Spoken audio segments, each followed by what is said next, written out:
할렐루야. 2월 7일 토요일 매일 말씀 묵상입니다. 오늘 하루도 주님과 함께 힘차게 시작하시길 바랍니다. 오늘은 시편 106편 40절에서 48절까지 말씀 함께 읽겠습니다. 그래서 주님께서는 주님의 백성에게 진노하시고 주님의 기업을 싫어하셔서 그들을 문나라의 손에 넘기시니 그들을 미워하는 자들이 그들을 다스리게 되었습니다. 원수들이 그들을 억압하였고 그들은 그 권세 아래 복종하는 신세가 되었습니다. 주님께서는 그들을 여러 번 건져주셨지만 그들은 자신들의 생각대로 계속하여 거역하며 자신들의 죄악으로 더욱 비참하게 되었습니다. 그러나 주님께서는 그들의 부르짖음을 들으실 때마다 그들이 받는 고난을 살펴보아 주셨습니다. 그들을 위하여 그들과 맺으신 그 언약을 기억하셨으며 주님의 그 크신 사랑으로 뜻을 돌이키시어 마침내 주님께서는 그들을 사로잡아간 자들이 그들에게 자비를 베풀도록 하셨습니다. 주 우리 하나님, 우리를 구원하여 주십시오. 여러 나라에 흩어진 우리를 모아 주십시오. 주님의 거룩한 이름에 감사하며 주님을 찬양하며 주님께 영광을 돌리게 해 주십시오. 주 이스라엘의 하나님, 영원토록 찬송을 받아 주십시오. 온 백성은 아멘하고 응답하여라. 할렐루야. 우리가 계속 몇 주 동안 시편 106편을 보고 있습니다. 이 시편 106편은 이스라엘의 긴 실패의 역사를 돌아보면서 이스라엘 공동체가 우리가 죄를 지었습니다 라고 고백하는 회개의 시에 가깝습니다. 그 흐름이 마지막 오늘 40절에서 48절에 정리되는데 그 핵심은 이것입니다. 첫 번째로 보면 죄의 결과로 하나님이 그들을 문나라의 손에 넘기셨고 그래도 하나님은 그 부르짖음을 들으시고 언약을 기억하셔서 하나님의 마음을 돌이키시고 결국 백성이 우리를 모아 주십시오라고 기도하고 찬양함으로 마무리된다라는 것입니다. 그래서 시편 106편은 전체가 포로 이후의 상황을 염두에 둔 공동체의 고백이라고 이해하고 있습니다. 우리의 신앙이 참 이상한 게 있습니다. 무엇이냐면 하나님의 은혜를 분명히 경험했는데 시간이 지나면 또 잊어버립니다. 그리고 어느 순간 내 방식대로 살다가 여러 가지 일들이 틀어지고 관계가 깨어지고 마음이 메말라 버리는 그런 우리의 모습을 보게 된다라는 것입니다. 그때 드는 생각이 뭡니까? 또 내가 하나님을 떠난 자리에 서 있구나라는 그 생각을 하고 또 다시 하나님 앞에 돌아가려고 힘쓰고 애씁니다. 오늘 본문은 딱 그 이야기를 하고 있습니다. 반복되는 실패와 반복되는 하나님의 공유를 말씀하고 있습니다. 그런데 중요한 건 하나님은 이 반복을 그냥 방치하지 않으시고 끝내 찬양하는 것으로 바꾸신다라는 것입니다. 첫 번째 보면 40절에서 43절 말씀을 보면 죄의 끝은 내가 원하는 대로 살았는데 내가 무너지는 것, 이것이 죄의 끝이라는 것입니다. 40절부터 보면 하나님이 진노하셔서 백성을 싫어하셨다라고까지 말하고 있습니다. 그리고 그들을 문나라의 손에 넘기셨고 원수들이 억압했고 복종하는 신세가 되었다라고 말하고 있습니다. 여기서 핵심은 하나님이 벌을 세게 주셨다기보다는 이스라엘 백성들이 계속해서 원했던 길의 결과를 맛보게 됐다라는 것입니다. 43절에 더 아픕니다. 하나님은 여러 번 건져주셨는데 그들은 자기들 생각대로 계속하여 거역했고 결국 죄악 속으로 더 빠져들어갔다라고 말씀하고 있습니다. 우리가 똑같습니다. 내가 내 고집의 말투가 관계를 망치고 내가 붙잡는 욕심이 마음을 갉아먹고 내가 합리화한 죄가 결국 나를 묶어버리는 것. 죄의 무서움은 한두 번의 실수가 아니라 계속이라는 데 있습니다.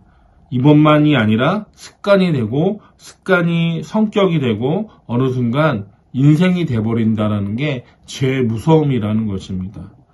두 번째로 보면 44절에서 46절을 보면 그런데 하나님 쪽에는 늘 그러나가 있다라는 것입니다. 44절이 변환점인데 단어 하나가 분위기를 바꿔버립니다. 그러나 주님께서는 그들의 부르짖음을 들으실 때마다 그들이 받는 고난을 살펴보아 주셨다. 바로 이것이 복음입니다. 사람은 그럼 그렇지 또 그렇지 그래 끝내 너는 그렇게 해서 벌받아도 싸라고 말하지만 하나님은 그러나로 다시 시작하신다라는 것입니다. 45절은 더 놀랍습니다. 하나님이 언약을 기억하시고 크신 사랑으로 뜻을 돌이키셨다라는 것입니다. 여기서 언약은 백성이 잘해서 유지되는 언약이 아니라 하나님이 신실하셔서 붙들고 계시는 언약인 것입니다.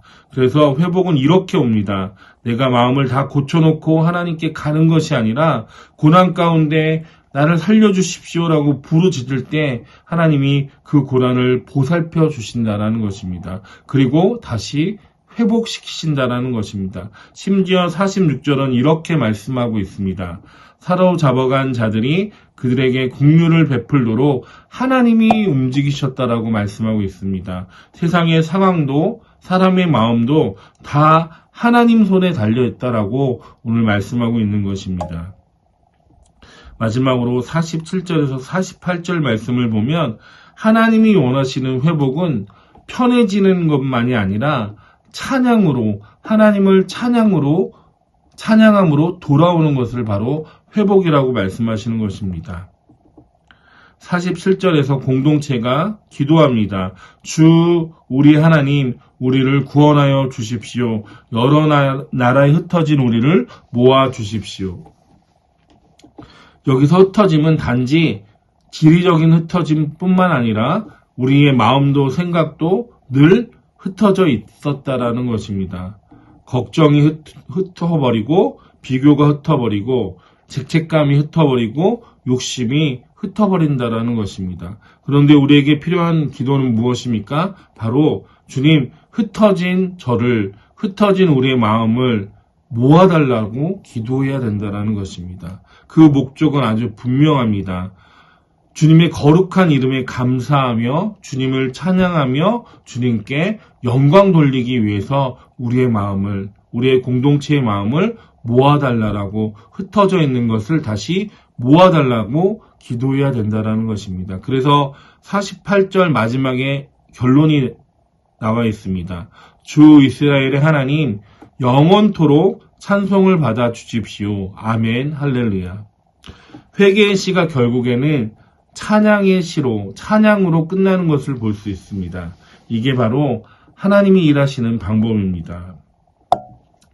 오늘 본문은 우리에게 두 가지를 딱 붙잡으라고 말씀하고 있습니다. 첫 번째는 무엇입니까? 내 생각대로 계속 가면 결국 더욱더 죄에 깊이 빠진다라는 것입니다. 그러나 하나님은 우리를 다시 부르십니다. 그리고 언약을 기억하십니다.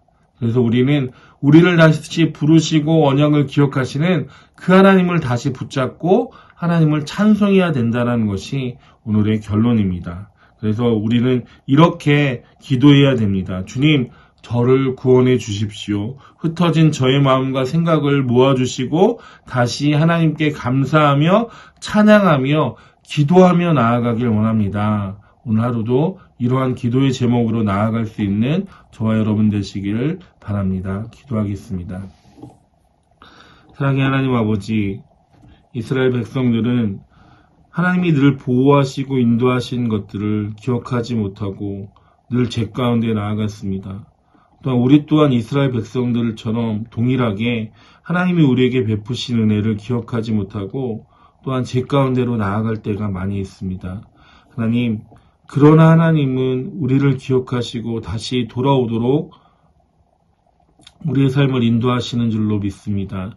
이스라엘 백성들을 돌아오도록 인도하신 것처럼 저희의 삶도 하나님 앞에 돌아올 수 있도록 인도하여 주시고 늘 하나님의 말씀을 기억하고 하나님의 언약을 기억하고 하나님의 약속을 기억하며 살아갈 수 있는 우리 미라의 모든 성도들 될 수 있도록 인도하여 주시옵소서. 우리가 다른 것은 다 잊어버려도 하나님의 사랑만큼은 잊어버리지 않게 하여 주시고 꼭 기억하며 살아갈 수 있는 어떠한 환경과 상황 가운데서도 주님을 기억하며 살아갈 수 있는 우리 모두가 되기를 기도합니다. 모든 것 감사드리며 예수님의 이름으로 기도드립니다. 아멘.